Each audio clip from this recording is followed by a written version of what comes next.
Hi, welcome to Casa Cofiño Kitchen. I know for some of you, you may have seen some videos before in the past where I've done cooking videos in the workplaces I've worked at. Today I'm doing something a little bit different. Today I am here to cook a paella from this new cookbook. Now this cookbook here is called Transformation Kitchen, and it was put out by Jason Forehand and team. Jason and I met. He is the founder of HR for You Inc. and he does a lot of work for helping workplaces, but one of the things he does is he has a program called Transformation Kitchen, and he creates a training production site for people to learn skills to help with food insecurity, to help out with learning how to deal with building communities, and really just to help out with the underserved community overall. And so this book here has been a collection of recipes from people all around the world. All the money goes to the nonprofit Transformation Kitchen to help these underserved communities. It is based out of Hudson Valley, New York, but he does work all over the world. He's gone to Nicaragua, he's gone all over the United States, up and down the East Coast. So it's an amazing program, and I hope you can support it by buying the book. The link will be in the comments below. But today, I hope y'all can enjoy this because as many of you know, I am not a chef, but I can try to cook if I can follow the recipe. So I'm going to try to follow the recipe for this wonderful recipe here of paella style chicken and chorizo sausage. Go figure, you know, being Spanish. And it is from Chef Chuck Sansone. So I'm going to do my best, Chef Chuck, to do you right by this recipe. So for this paella, what we're going to need is a few things that we have here. Start off with having some extra virgin olive oil, 1.5 pounds of chicken, some Spanish style chorizo, and some garlic, bell peppers, onions, rice, alpepo peppers or pepper your choice. We have some saffron in hot water. We got 4 cups of chicken broth or stock, and some lemon and parsley. So that's all you need for the ingredients. So we're gonna start cooking this, and let's move over to the stove and start cooking the chicken. All right, come on. Okay. Well, we're back here and we're going to start cooking our chicken. So you're going to turn up the heat and we're going to take 3 tablespoons or 3 quick pours of olive oil. And then what you're going to do is take the chicken and you're just going to brown it. And so don't wait, don't cook it all the way through. Make sure it's just browned well on both sides. And then once that's done, you're actually going to take the chicken out, and then we're going to cook the rest of the food, like the rice and the vegetables. This here, you're gonna let it heat up for a while until it's nice and brown. All right, so you're gonna put your chicken in and you're gonna make sure that you give it a chance to brown evenly on both sides.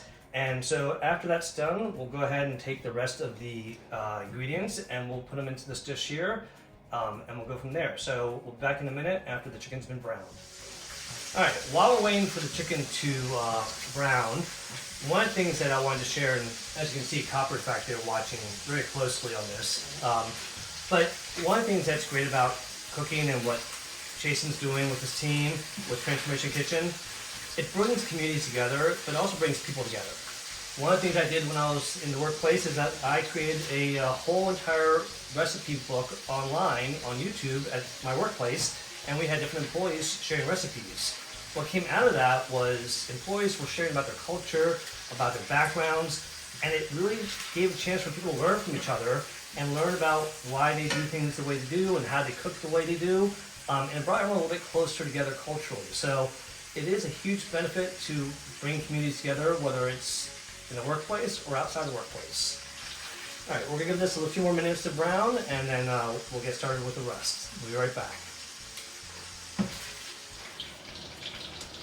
All right, well, we're back here and our chicken's getting brown, and so we are going to actually take the chicken out and set it aside so we can cook some of the rest of the ingredients here.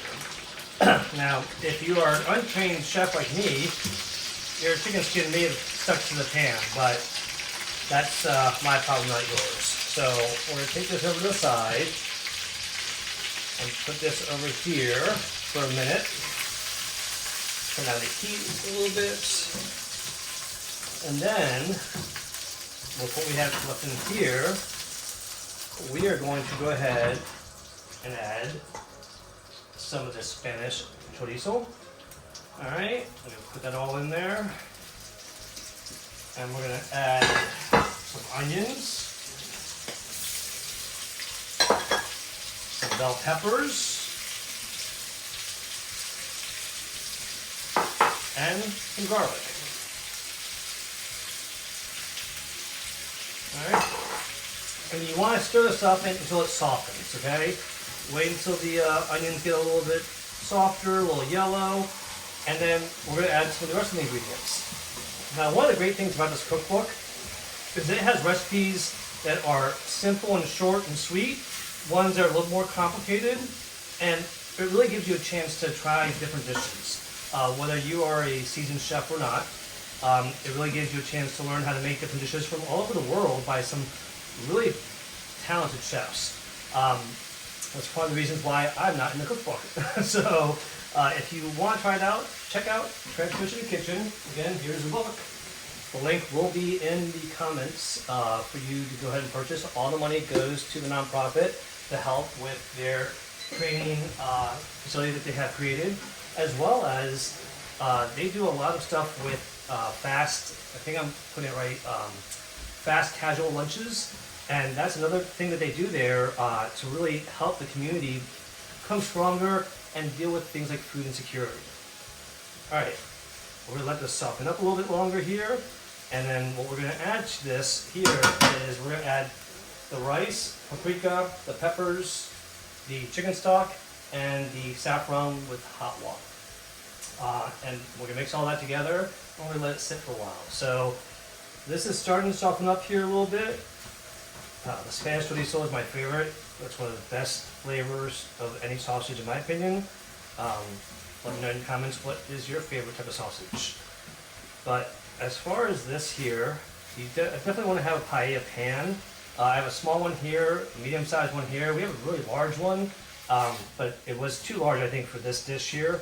But when you make paella, you want to make plenty because usually it feeds a lot of people and it gives you a chance for people to really have family style meals. So we'll be right back in a minute to do the rest. All right, we are back and everything here has gotten softened up nicely. So now we are going to add the peppers, which in the recipe it's for alpeppa peppers, but I put in some jalapenos. The paprika, stir that in, and then the rice. All right. Now you just want to get all that stirred in really well. Make sure everything's covered up, get all the rice covered by all the juices, by all the flavors. And once that is all stirred up nicely and covered, then we are going to add the rest. So let's see here. All right, now that I've got that, we're gonna add the saffron with hot water. We are going to add 4 cups of chicken stock.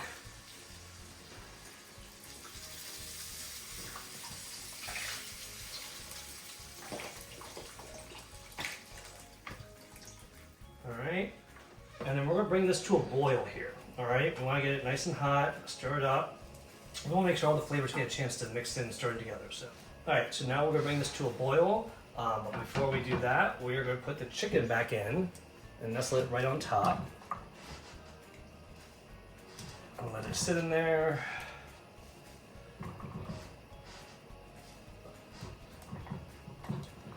And then what we'll do is, once it comes to a boil, we'll go ahead and let it simmer for about 20 to 25 minutes, and then we'll have a nice little paella. All right, we'll be back in a minute. All right, we're back. Let's check the situation here. All right, these are boiling nicely. So I'm gonna turn this down to a medium heat here. And we're gonna let it simmer now, a lower heat, and we're gonna let it simmer for about 20-25 minutes. At the 20-minute mark, we're gonna add the peas. And that's what we're gonna do at the last 5-minute mark, along with salt and pepper. And then we'll garnish it with a little bit of lemon and a little bit of parsley. So let it sit for about 20 minutes like this, just simmering on low heat, and we'll be right back. All right, we're back. It's been about 20 minutes now, and it's been simmering, and it's starting to look really good. Copper's drooling over here. So what we're gonna do now is we are going to add a little bit of salt So tasting, obviously. A little bit of pepper. Again, to your liking. And then we're gonna add the peas. As we add the peas, we're gonna give it about 5 minutes more. And it says a bag of frozen peas, so these are all frozen. All right. So those are in there. And now we're gonna stir it up a little bit, make sure we get the peas mixed in well. Like this, so I don't burn myself. And then, like I said, we're gonna let it simmer for about 5 more minutes, and then we're gonna garnish it, and we'll be ready. So, if you've already gotten the Transformation Kitchen Cookbook, let me know what recipe you have found the most interesting that you're gonna try. Because there are recipes in there for breakfast, for lunch, for dinner, there's appetizers, you got a little bit of everything. So healthy, really healthy ones, gluten-free, so check it out and let me know which one you like the best. And if you don't have the book, go to the link in the comments and buy it. Money goes to the nonprofit, trust me. What the work they're doing, it's worth it. So, all right, I'm gonna let this settle here for a little bit because I tend to overstir, and we'll be back in a few minutes. Okay, so we have let it rest for about 5 minutes now because it's been done cooking. And with that, I'm gonna show you what it looks like right here. You wanna come a little closer, you can see a nice dish there. And it came out really nice. So we're going to go ahead and finish up the garnishing. So let's see here. What we need to do next is we have a little bit of parsley that can we use to garnish, lightly around there for some color. I always like a little lemon juice just to add a little bit of extra flavor, and then some pieces to garnish it as well. And then because the spinach chorizo that I used was more like ground beef, and it's mixed in there, I took some pieces here and I wanted to make sure that we had a chance to have it be visible that there was chorizo here. So some extra pieces of chorizo here just to accent it, and for those chorizo lovers that want a nice big bite, they can enjoy it. And with that, that is the end of the paella here. So very easy to make, as you can see. It didn't take long. I'm not a professional chef. Here's a taste test here. Copper's eyeing us like he's gonna get some of this here, but let's see here. A little bit here. We got some chicken, rice, and sausage. All right, it looks pretty good, doesn't it? Came out very nice. There's something missing here. Oh yes. Let's do a little glass of wine that goes with this. You can't have a paella con chorizo and pollo without some wine. And Copper, I'm sorry, you can't have this, but would you like this instead? You want this? Can you stand up and get it? Dance? Dance? Come on. There you go. Good boy. All right, Copper guy's treat. He's off. And I'm gonna take a bite and try this out.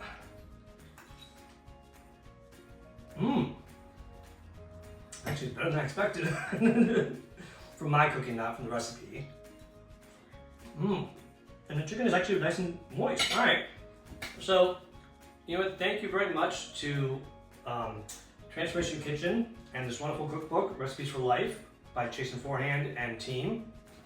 And special thanks to Chef, and we'll pronounce your name properly here, Chef Chuck Sansone, who gave us the recipe for the paella. So, again, check out Transformation Recipes here for Life with Transformation Kitchen, and check out Jason Forehand on LinkedIn and HR for You Inc., where you can see all the great work that him and his team are doing on a regular basis. They're always looking for people to help out. So if this resonates with you, reach out to them. All right? I'm going to enjoy some paella and wine with my family. Hope you all have a great day, and we'll see you next time. Adios.